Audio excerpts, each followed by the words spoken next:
এরে আমার ভাইয়েরা আমার, কিয়ামত যখন আল্লাহ গোটায় দিবেন, এখন তো আসমানের মধ্যে আমরা দেখতে পাই চন্দ্র উঠতেছেন, সূর্য উঠে, রাতের বেলা দেখতে পাই তারকা উঠে গো।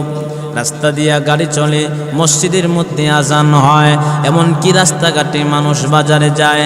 এমন একদিন আসবে পৃথিবীটা একেবারে নিস্তব্ধ হয়ে যাবে, কোনো মানুষ থাকবে না, কোনো মসজিদ থাকবে না, এমনকি মসজিদে আজানও হবে না, গাড়ি ঘোড়া চলবে না, এমনকি চন্দ্রটা উঠবে না, এমনকি তারকা রাতের বেলা দেখা যাবে না। এমন একটা হাল হবে, এই পৃথিবীটা ধ্বংস হবে, এই পৃথিবীর যা কিছু দেখতে পায় সব কিছু চূর্ণ বিচূর্ণ হয়ে যাবে। ভাইয়েরা আমার, এমন অবস্থা হবে রে ভাই, ইসরাফিলকে যখন আল্লাহ হুকুম দিবেন, এরে ইসরাফিল, আমি আল্লাহ পাকের অর্ডার দিলাম, তুমি ইসরাফিল ফেরেশতা বাঁশির মধ্যে ফুঁ দিয়ে যাও। এক নাম্বার যখন বাঁশিতে ফুঁ মেরে দিবে, এমন একটা হাল হবেন, ইসরাফিল ফেরেশতার বাঁশির আওয়াজে মানুষ যেখানে গাড়ি চালায়, যারা গাড়ি রেখে মানুষ পাগলের মতো গাড়ি থেকে নায়েমা চলে আসবে। এমনকি যারা চাকরি করে, চাকরিজীবী, চাকরি রেখে সেই ব্যক্তি ধরা আরম্ভ করবে। কৃষক ব্যক্তি খাস করে ইসরাফিল ফেরেশতার বাঁশির আওয়াজটা যখন পাহাড়ের সিপা চাপা দিয়ে যখন মানুষের কানে ঢুকে যাবে গো, ওই দিন এমন কঠিন অবস্থা হবে রে। ওই দিন মানুষ খাস কর্ম রেখে সবাই পাগলের মতো দৌড় আরম্ভ করবে। এমনকি যে মহিলারা খাবার পাক করনেওয়ালা ব্যক্তি, মহিলারা পাক রেখে, পাক শাক রেখে মহিলা পাগল হয়ে দৌড় আরম্ভ করবে।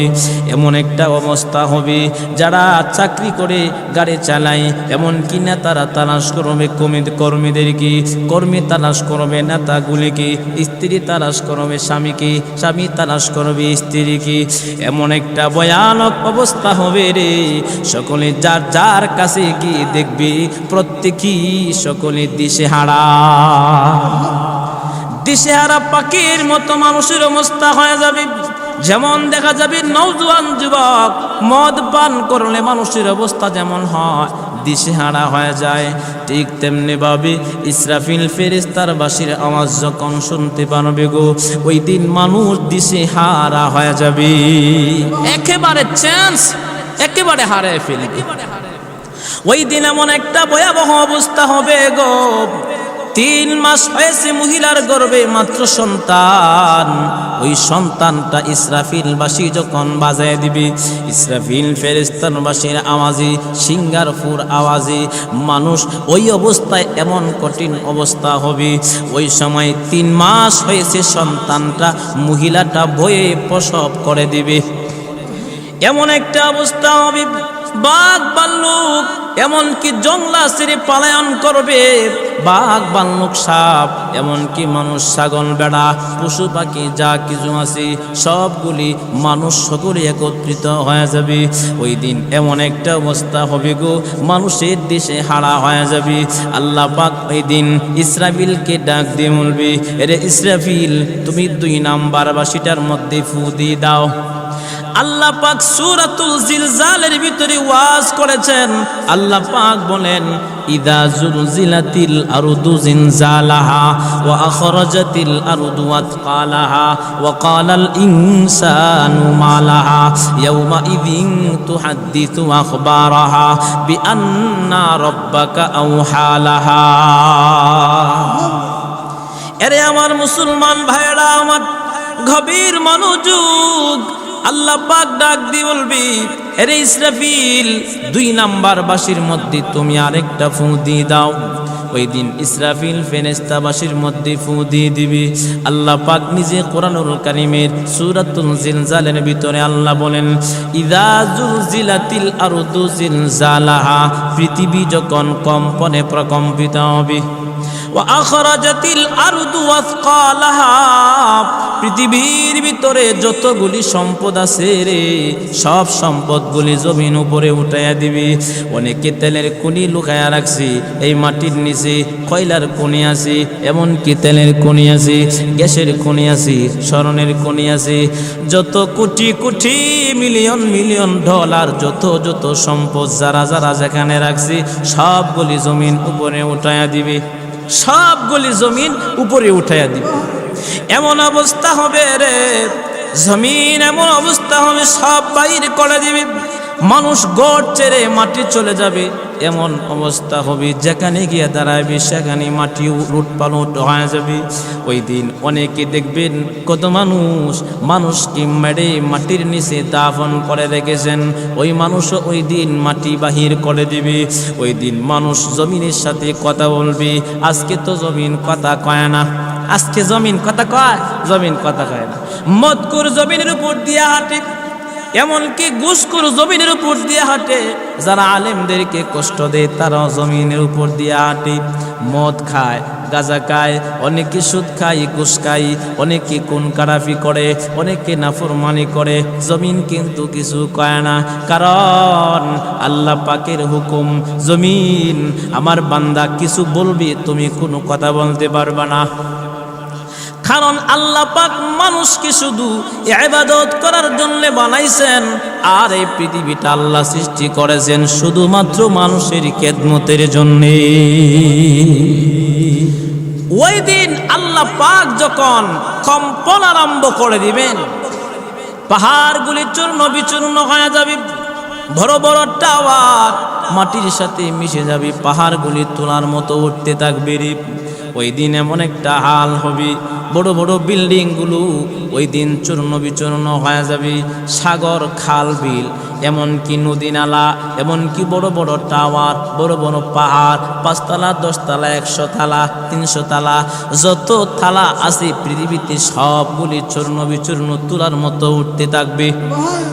ওই দিন এমন একটা হাল হবে গো, ওই দিন জমিনের ভিতরে যত সম্পদ আছে সব সম্পদ জমিন বাহির করে দিবেন। ওই দিন মানুষ তখন জমিনকে প্রশ্ন করবে, ইদা জুলজিলাতিল আরদু জিলজালাহা ওয়া আখরাজাতিল আরদু আসকালাহা ওয়া ক্বালাল ইনসানু মালাহা ওয়া ক্বালাল ইনসানু মালাহা। ওই দিন মানুষ জমিনকে প্রশ্ন করবে, وقال الإنسان ما لها يومئذ تحدث أخبارها। ওই দিন জমিন মানুষকে যখন মানুষ প্রশ্ন করবে, ওই দিন জমিন মানুষের কথার উত্তর দিতে আরম্ভ করবে। ওই দিন মানুষ ডেকে বলবে, এরে জমিন তোমার কি হয়েছে? আজকে তোমার কম্পনের কারণে আমরা ঘর ছাড়লাম, বাড়ি ছাড়লাম, এমনকি তোমার কম্পনের কারণে জঙ্গলা থেকে পশু পাখি, সাপ বাল্লক, বাঘ বাল্লক, এমনকি যত রকমের প্রাণী আছে সবগুলি সব অচেতন অবস্থায় হয়ে গেছে। তুমি কেন এমন উতলাইতে আরম্ভ করে দিলা? ওই দিন জমিন বিআন্না রাব্বাকা আওহা লাহা ইয়াউমা ইযিন তুহাদ্দিসু আখবারাহা। আল্লাহ পাকের ওয়ার্ডারে জমিন কথা বলতে আরম্ভ করবে। ওই দিন জমিন মুহাদ্দিস হয়ে যাবে, তার মানে তাফসীর করতে আরম্ভ করবে। ওই দিন জমিন ডাক দিয়ে বলবে, এরে জালেম তোর কি মনে নাই, তোর কি খেয়াল নাই কোন স্থানে দাঁড়াইয়া তুই অপরাধ করেছিলে? তোমার কি মনে নাই কোন স্থানে দাঁড়াইয়া তুমি অপরাধ করেছিলা, নাফরমানি করেছিলা? কোন স্থানে শুইয়া তুমি জিনাটা করেছিলা? কোন স্থানে দাঁড়াইয়া তুমি সুদের টাকা লাভ গণেছিলা? কোন স্থানে তুমি আলেমদেরকে কষ্ট দিয়েছিলা?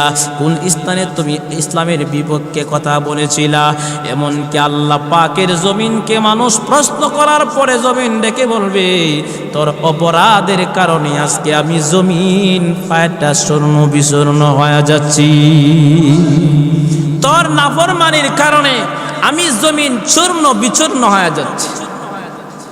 ওই দিন এমন একটা অবস্থা হবে, আল্লাহ পাক ডেকে বলবে, আরে আজরাইল যাও তুমি এবার মানুষের সমস্ত প্রাণীদের জান কবজ করো। এবার যখন আজরাইল চলে আসবে, আজরাইল প্রথমেই মানুষ ছাড়া যত প্রাণী আছে সমস্ত বাঘ বাল্লক কীট পতঙ্গ পাখিদের জান কবজ করে নিয়ে যাবে। আল্লাহ পাকের কাছে বলবে, ওগো মালিক সমস্ত প্রাণীদের জান কবজ করে আসছি, আর দুনিয়াতে কে বাকি আছে? আল্লাহ মানুষ বাকি আছে, যাও সমস্ত মানুষের জান তুমি কবজ করে আসো। আজরাইল এবার মানুষের জান কবজ করবে রে। মানুষের প্রাণ যখন আজরাইল নিয়ে চলে যাবে, আল্লাহ পাক তখন ডাক দিয়ে বলবি, ওরে আজরাইল, পৃথিবীতে আর কে বাকি আছে আল্লাহ? বাঘ, ভাল্লুক, এমনকি জিন জাতি, মানুষ জাতি, সমস্ত প্রাণী আমি আল্লাহ জান কবজ করে নিয়ে আসলাম। আল্লাহ তোমার হুকুমে আমি জান কবজ করে নিয়ে আসলাম। আল্লাহ পাক ওই দিন ডাক দিয়ে বলবি, এখন পৃথিবীতে আর কে বাকি আছে? আজরাইল ওই দিন ডাক দিয়ে বলবি, ওরে মাওলা, আর বাকি আছে তোমার ফেরেশতারা, এমনকি আসমান বহনকারী ফেরেশতারা, আল্লাহ আরশ বহনকারী ফেরেশতারা, জমিনে যত ফেরেশতা আছে, আসমানে যত ফেরেশতা আছে, সবগুলি আছে, আর আল্লাহ আপনি আছেন। ডাক দিয়ে বলবি, রে আজরাইল, যাও যাও, তোমরা 4 জন ফেরেশতা ছাড়া সমস্ত জান তুমি কবজ করে নিয়ে আসো, ফেরেশতাদের জান। 4 জন বলতে তারা কাকে বুঝায়? 1 নাম্বার হলো আজরাইল, 1 নাম্বার হলো জিবরাইল, 2 number Mikail, 3 number Israfil, 4 number হলো আজরাইল। 4 জন জান, তার মানে 4 জন ফেরেশতা, বড় বড় ফেরেশতা। কি বলবি তুমি? আল্লাহ পাক বলবে, আজরাইল যাও, তোমরা 4 জন ছাড়া সমস্ত ফেরেশতাদের জান তুমি কবজ করে নিয়ে আসো। আজরাইল এবার চলে যাবে, ফেরেশতাদের জান কবজ করবে রে।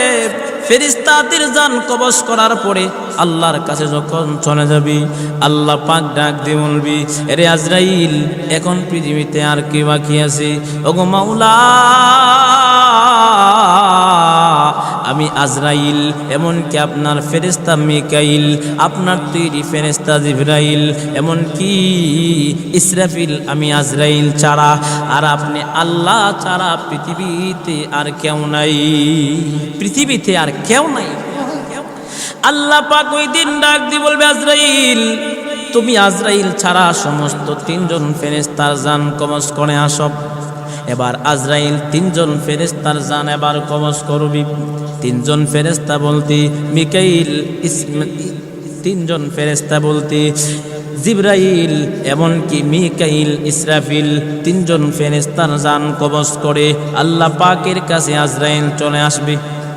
ডাক দিয়ে বলবে, মালিক, ওগো মালিক, আপনার হুকুমে আল্লাহ সমস্ত মানুষের জান কবজ করলাম, সমস্ত প্রাণী কুলের জান কবজ করলাম।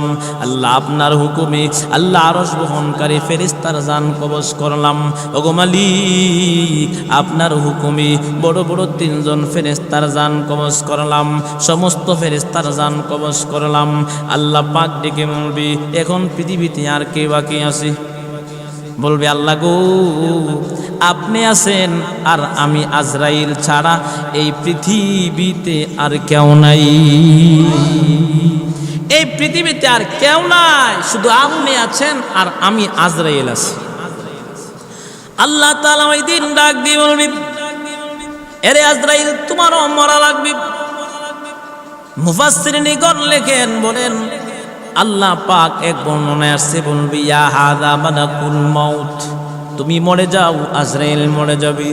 আর এক বর্ণনায় আসছে, আল্লাহ পাক ডেকে বলবি, এরে আজরাইল, তুমি তোমার জান নিজে কবজ করা লাগবে, তোমার জান তুমি আবার কবজ করো। আজরাইল চলে যাবে, এক স্থানে চলে যাবে, জান্নাত আর জাহান্নামের মধ্যে যখন চলে যাবে রে ভাইরা আমার, আল্লাহ পাকের ফেরেশতা আজরাইল নিজের জান কবজ করতে শুরু করে দিবে। আর চিৎকার করে কানবে আর বলবি, ওগো মালিক, যদি আগে জানতাম আল্লাহ আমার জান আমার কবজ করা লাগবে, আল্লাহ গো, আমি এই দায়িত্ব আপনার কাছ থেকে আমি নিতাম না, আপনার কাছ থেকে আমি এই দায়িত্বটা নিতাম না। আল্লাহ আমার জান আমার কবজ করা লাগবে, যদি আগে জানতাম তাহলে এই দায়িত্ব আমি আল্লাহ নিতাম না। এমনি ডাক দিয়ে বলবে, মালিক গো, আমার জান আমার কবজ করা লাগবে। আল্লাহ পাক বলবেন, কুল্লু নাফসিন যায়িকাতুল মাউত, প্রত্যেকটা প্রাণী মৃত্যুর স্বাদ ভোগ করতে হবে, তোমারও মরা লাগবে, তুমি মরো। আজরাইল এবার নিজের জান নিজে কবজ করতে আরম্ভ করবে, জান্নাত আর জাহান্নামের মধ্যে চলে যাবেন। আজরাইল যখন নিজের জান নিজে কবজ করতে যাবে, এমন একটা জোরে চিৎকার মারবে রে, এই চিৎকারের আওয়াজ আল্লাহর রাসূল বলেন ইসরাফিল ফু দেওয়ার কারণে পৃথিবী ধ্বংস হয়ে গেছে, এমনকি পাহাড় পর্বত সব ধ্বংস হয়ে গেছে। ওই সময় যদি আজরাইল যে এত বড় একটা চিৎকার দিবে, ওই চিৎকারের আওয়াজ যদি পৃথিবীর মানুষ শুনতো তাহলে মানুষ কলিজা ফাইটা মারা যেত। আজরাইল এবার দুনিয়া থেকে বিদায় হয়ে গেছে, নিজের জান এবার নিজে কবজ করলেন। আহারে এই পৃথিবীতে এবার আজরাইলও নাই, মানুষও নাই, ফেরেশতা নাই, এমনকি পৃথিবীতে কেউ নাই। আহারে বড় বড় শিল্পপতিরাও নাই।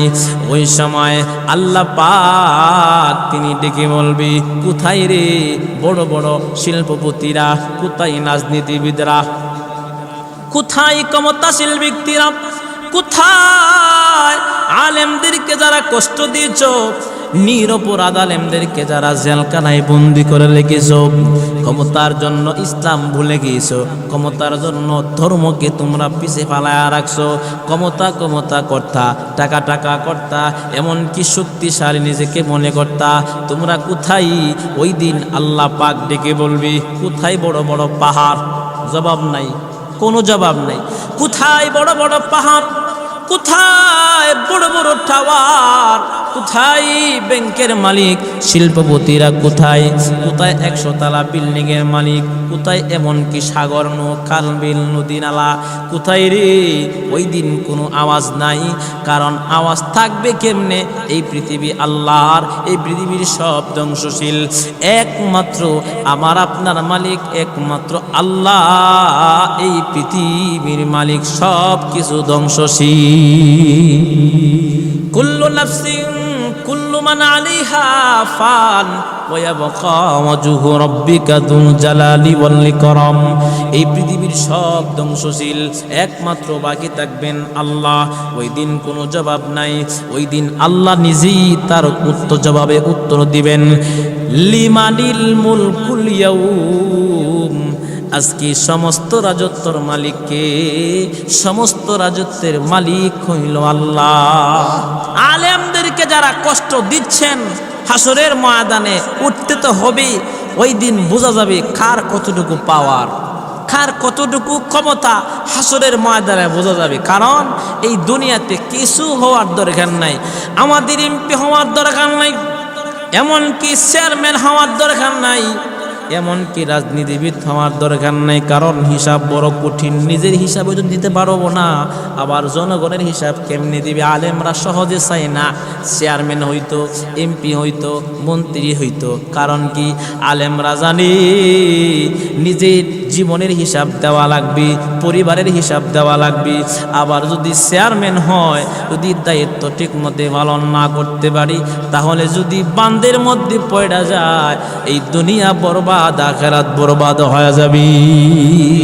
হাসরের ময়দানে আল্লাহ পাক যখন সমস্ত মানুষ সহ আজরাইল সহ সব ধ্বংস হবে, আল্লাহ পাক ওই দিন বলবে কোথায় বড় বড় পাহাড়? ওই দিন কোনো আওয়াজ নাই। আল্লাহ বলবেন লিমানিল মুলকুল ইয়াউম, আল্লাহ বলবেন সমস্ত রাজত্বের মালিক একমাত্র আমি আল্লাহ পাকের কাছে। সুবহানাল্লাহ। ওই দিন কোনো আওয়াজ নাই। আল্লাহ পাক তখন ইসরাফিল ফেরেশতাকে জীবিত করবেন, ডাক দিয়ে বলবে ইসরাফিল তুমি দাঁড়াও, কারণ তোমার 3টা ফু দেওয়ার, 1 নাম্বার আরেকটা বাকি আছে। 1 নাম্বার ফু দিছ, 2 নাম্বার 1 নাম্বার ফুয়ের মাধ্যমে পৃথিবী ভূমিকম্প হয়েছে, এমনকি মানুষ দিশেহারা হয়েছে। 2 নাম্বার ফুয়ের মাধ্যমে মানুষের জান, সমস্ত প্রাণীদের জান, এমনকি পাহাড় পর্বত যত প্রাণী ছিল সব কিছু নেওয়া হয়েছে। এখন 3 নাম্বার ফু হলো আমি আল্লাহ পাক মানুষদেরকে জিন্দা করব। মানুষদেরকে আমি আল্লাহ জিন্দা করে হিসাব নিকাশ নিব। কারণ প্রত্যেকটা প্রাণী, প্রত্যেকটা মানুষের হিসাব আল্লাহর দরবারে দেওয়া হবে। ওই দিন আল্লাহ পাকের অর্ডারে ইসরাফিল উঠে যাবে, কারণ আল্লাহ সব করতে পারেন। কুন ফায়াকুন, আল্লাহ পাক যা বলেন সব হয়ে যায়। যেমন হযরত মুসা আলাইহিস সালাতু ওয়াস সালামকে আল্লাহ শত্রুর ঘরে লালন পালন করাইছে। মুসা নবীর বাপ সিন্ধুকের ভিতরে ঢুকাইয়া সমুদ্রের মধ্যে যখন নীল দরিয়া যখন বাসায়া দিল, সিন্ধুক যাই। মুসা নবীর মা কান্দার কয় চিরবিদায় দিলাম রে, আর মনে হয় আর দেখা নাও হতে পারে। বিবি আসিয়ার কুলে নিয়ে গেল আল্লাহ। 1 বছর 2 বছর যখন বয়স হয়ে গেল, তখন একদিন ফেরাউনের কুলের মধ্যে দিয়ে দিলেন। ডাক দিয়ে বলতেছেন, আসিয়া গো, এটা মনে হয় আমার শত্রু মুসা, কতন করে তোর বাড়ি যাও। না না, আপনার কোনো সন্তান নাই, আপনি যদি মরে যান তাইলে হামান উনি হচ্ছেন আপনার মন্ত্রী, যদি আপনি মরে যান তাইলে তো আমার ঘরে শেষ, আমার ঘরে রাস্তায় নামায় দিবি। ডাক দিয়ে বলতেছেন, শোনো, এটা আমাদের সন্তান হবে, এই ভাই লালন পালন করি। ঠিক আছে। এবার ঘরে নিয়ে গেল রাজমহলে। আল্লাহ পাক হযরত মুসা আলাইহিস সালাতু ওয়াস সালামকে লালন পালন করাইতেছেন। বহুদিন যখন হয়ে গেছে, 2 বছর, এবার ফেরাউনকে বলতেছে, 2 বছরের ভিতরে আপনি একটা দিনের জন্য আমার সন্তানটাকে আপনি কুলে নিলেন না। সুবহানাল্লাহ, কুলে নিলেন না, আজকে একটু খুলে নেন। কুলে যখন নিয়ে নিলেন, এবার ফেরাউন যাইতেছে তো সুন্দর, কারণ বনি ইসরাইলের আল্লাহ বনি ইসরাইল সম্প্রদায়ের 40,000 পয়গম্বর আল্লাহ পাঠাইয়াছিলেন। তার মধ্যে সবচাইতে সুন্দর হইল হযরত মুসা নবী। সুবহানাল্লাহ। আল্লাহ পাক ওই নবীকে ফেরাউন নাপাক জবান নিয়ে সুমকাইতে যাইতেছেন। এবার দাড়িতে ধরে এমন একটা থাপ্পড় দিয়েছিলেন, কিতাবের ভিতরে আসছেন ফেরাউন এমন জোরে একটা সিল্লি মারেছিল, ওই সিল্লির আওয়াজ 4 মাইল পর্যন্ত গিয়েছিল। এমনি সমস্ত পাহারাদার, এমনকি মন্ত্রী, চেয়ারম্যান, সর্দার, এমনকি প্রজারা সকলে আসছে, আপনার কি হয়েছে বাদশা মহোদয়? এখন যদি বলে ছোট বাচ্চা আমারে থাপ্পড় মেরেছে, তাইলে তো মুসিবত, কোনা কিছু হয়েছে না। ফেরাউন ডাক দিলাছে, আরে মনের দুঃখ বুঝলে না, ওই ছেলে মুসা ছাড়া আর কেউ নাই, তরবারি দে, তারে আমি এই মুহূর্তে কতল করব। আসিয়া কয়, না না, তুমি না করলে কি হবে? আমার এমন জোরে 100 দিছে রে, আমি জার পোকা আমি দেখেছি, আমি জার পোক দেখেছি। তার মানে এমন জোরে আমারে আঘাত করেছে, আমি জার পোক দেখেছি। সুবহানাল্লাহ। তার মানে নাকে মুখে খানে কিছু আমি শোনে না। তো আল্লাহ যা চান তাই করতে পারেন। তো ইসরাফিল ফেরেশতাকে বলবে, সিংহায় ফু দাও, আমি সমস্ত মানুষকে জিন্দা করব। সমস্ত মানুষকে জিন্দা করার জন্য আল্লাহ ইসরাফিল ফেরেশতাকে বাঁশি ফু দেওয়ার জন্য বলবে। বাঁশি যখন ফু মেরে দিবে, সমস্ত মানুষ কবর থেকে এবার উঠতে আরম্ভ করবেন। মানুষ কোটিপতি যেভাবে দাঁড়াবি, একজন রিস্কাওয়ালাও সেইভাবে দাঁড়াবি। এমন একটা অবস্থা হবে, হাসরের মাঠ হাহাকার অবস্থা হয়ে যাবে। কোনো মানুষের পরনে কোনো একটিল পরিমাণ কোনো কাপড় থাকবে না, সমস্ত মানুষ উলঙ্গ হয়ে হাসরের ময়দানে দাঁড়াবে। আমার আপনার নবী আম্মা জান আয়েশা রাদিয়াল্লাহু তাআলা আনহার দরবারে একদিন ওয়াজ করতেছেন, কিয়ামতের ওয়াজ। আল্লাহর রাসূলকে ডেকে বলেন, নবী গো, হাসরের ময়দানে সমস্ত মানুষ উলঙ্গ হয়ে দাঁড়াবে, আমি আয়েশাও কি হাসরের ময়দানে উলঙ্গ হয়ে দাঁড়াবো? আল্লাহর রাসূল বলেন, আয়েশা, হ্যাঁ, তুমিও উলঙ্গ হয়ে দাঁড়াবে। আল্লাহর রাসূল তখন ডেকে বলেন, আয়েশা গো, সমস্ত পৃথিবীর মানুষ উলঙ্গ হয়ে দাঁড়াবে। আম্মা জান আয়েশা কয়, ওগো আল্লাহর রাসূল, কঠিন মুসিবতের ময়দানে আপনি নবীও কি উলঙ্গ হয়ে দাঁড়াবেন? আল্লাহর রাসূল ডেকে বলেন, আয়েশা শোনো, মহান আল্লাহ আমাকে একটা জান্নাতি পোশাক পরিধান করাইয়া হাসরের মাঠে উঠাবে। আল্লাহর রাসূলকে তখন ডেকে বলেন, ওগো আয়েশা, আল্লাহর রাসূলকে ডেকে বলেন, ওগো নবী, তাহলে কঠিন মুসিবতের ময়দানে উলঙ্গ হয়ে দাঁড়াইলি, একজন আরেকজনের লজ্জা দেখে ফেলবি, শরম কি লাগবে না? আল্লাহর রাসূল সেদিন ডেকে বলেন, আয়েশা শোনো, তোমার নামটা পর্যন্ত তোমার মনে থাকবে না, এমনকি তুমি দিশেহারা হয়ে যাবে। হাসরের ময়দানে মানুষ কবর থেকে উঠে একটা ধর মারবে, ওই দিন এমন একটা অবস্থা হবে, মানুষের নিজের পরিচয়টা পর্যন্ত জানবে না। রে শাসনো, একজন মানুষ আরেকজনের লজ্জাস্থান দেখবে দূরের কথা, একজন আরেকজনকে তাকাইবে দূরের কথা, মানুষের কোনো চেঞ্জ ঠিক থাকবে না, নিজের পরিচয় পর্যন্ত মানুষ বলে যাবে। ওই দিন হাসরের ময়দানে ওইভাবে মানুষ তাকায়া থাকবে, উপর অবস্থায় চেহারাটা থাকবে, ডান দিক আর বাম দিক ঘোরাতে পারবে না। ওই অবস্থায় 50,000 বছর মানুষের এক চাহনিতে কেটে যাবে। এক চাহনিতে 50,000 বছর মানুষের কেটে যাবে।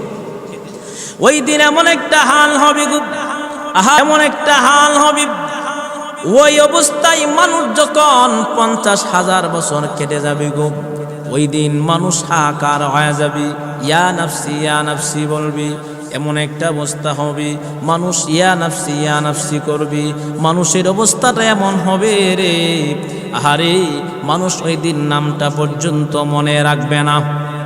এমনকি 50,000 বছর কেটে যাবে, হাসুরের মাঠে বিচার যখন আরম্ভ হয়ে যাবে, আদম আলাইহিস সালাতু ওয়াস সালাম থেকে নিয়ে আমাদের পয়গাম্বরের আগ পর্যন্ত যত নবী দুনিয়াতে আগমন করেছিলেন, হযরত ঈসা নবী পর্যন্ত সমস্ত নবীদের জবানে থাকবে ইয়া নাফসি। সমস্ত নবীদের জবানে ইয়া নাফসি থাকবে রে। হাসরের মাঠটা ইয়া নাফসি আওয়াজে মুখরিত হয়ে যাবে। ওই দিন সমস্ত উম্মতেরা হযরত আদম আলাইহিস সালাতু ওয়াস সালামের কাছে যাবে, গিয়ে বলবে, আপনি তো আমাদের পিতা, আপনি আল্লাহর কাছে সুপারিশ করুন, আল্লাহ পাক যেন তাড়াতাড়ি বিচারের কাজ আরম্ভ করে দেয়। আদম আলাইহিস সালাতু ওয়াস সালাম ডাক দিয়ে বলবে, না না, আমি বলতে পারবো না। হযরত আদম আলাইহিস সালাতু ওয়াস সালাম বলবি, তোমরা যাও হযরত নূহ আলাইহিস সালাতু ওয়াস সালামের কাছে যাও, তিনির কাছে যাবি, এক এক করে সমস্ত নবীদের কাছে যাবি, সকলে বলবি আমার কাছ থেকে চলে যাও। এমনকি পারবো না কোনো কিছু আল্লাহর কাছে বলতে। আজকে শুধুমাত্র একজন নবীর পাওয়ার আছে রে, সেই নবী হচ্ছেন মুহাম্মাদুর রাসূলুল্লাহ সাল্লাল্লাহু আলাইহি ওয়াসাল্লাম। হাসরের ময়দানে সমস্ত আসমানের মধ্যে এমনকি সমস্ত মানুষের জবানে ইয়া নাফসি জবান আওয়াজ হবে, কিন্তু চোখে অনেকটা কণ্ঠ দিয়ে কে জানি কাঁদবে গো, ইয়া হাবলি উম্মতি, ইয়া উম্মতি, উম্মতকে আল্লাহ বাঁচাও। ওই দিন আল্লাহ পাক ডেকে বলবে, এরে বন্ধু আপনি মাথা উঠান, আজকে কান্নার দিন নয়, আজকে আনন্দের দিন। আমার নবী তখন ডেকে বলবে, ওগো মালিক, জাহান্নামের আগুন যেমন করে আসতেছি, হাসরের ময়দানে জাহান্নামের আগুন এমন করে লাফাইতে আরম্ভ করবে, 70,000 ফেরেশতারা এক একটা শিকলের আংরার মধ্যে ধরে রাখবে, কিন্তু জাহান্নামের আগুনকে ধরে রাখতে পারবে না। ওই দিন জিবরাইল নিজে পর্যন্ত ধম কেড়ে জমিনে বসে যাবে, আল্লাহর আরশ ধরে মুসা পয়গম্বর ধরে চিল্লায়া কানবে আর বলবে, ওগো মালিক, আল্লাহ আমাকে বাঁচাও। জিবরাইল বলবে, আল্লাহ আমাকে বাঁচাও, কারণ জাহান্নামের আগুন এমন ভয়াবহ আগুন, লাফাইতে আরম্ভ করবে। আমার আপনার নবী বলবে, ওগো মালিক, আল্লাহ আমার উম্মতদেরকে আপনি জাহান্নামের আগুন থেকে বাঁচান, আপনি আমার উম্মতদেরকে জাহান্নামের আগুন থেকে বাঁচান। আল্লাহ পাক ডেকে বলবে, রে বন্ধু, এই যে নেন। আল্লাহর রাসূলকে তখন একটু পানি দেওয়া হবে। আমার আপনার নবী এক মুষ্ট পানি যখন নেবে, আল্লাহ বলবেন, বন্ধু গো, ওই পানিটা আপনি জাহান্নামের আগুনে নিক্ষেপ করুন। এবার পানি যখন মেরে দিবে, পানি দেওয়ার সাথে সাথে জাহান্নামের আগুন পিছন দিকে হটতে আরম্ভ করবে, পিছনের দিকে হটতে আরম্ভ করবে। আমার আপনার নবী ডেকে বলবে, মালিক, এটা কোন পানি গো মওলা? আল্লাহ 70,000 ফেরেশতারা জাহান্নামের আগুনকে ধরে রাখতে পারে না। ওগো মালিক, এটা কোন পানি যে পানি দেওয়ার সাথে সাথে জাহান্নামের আগুন পিছন দিকে হাঁটতে আরম্ভ করলেন? আমার আপনার মালিক ডেকে বলবে, ওগো বন্ধু, এটা কোনো খাল বিলের পানি নয়, টিউবওয়েলের পানি নয়, এটা এমন এক পানি, এটা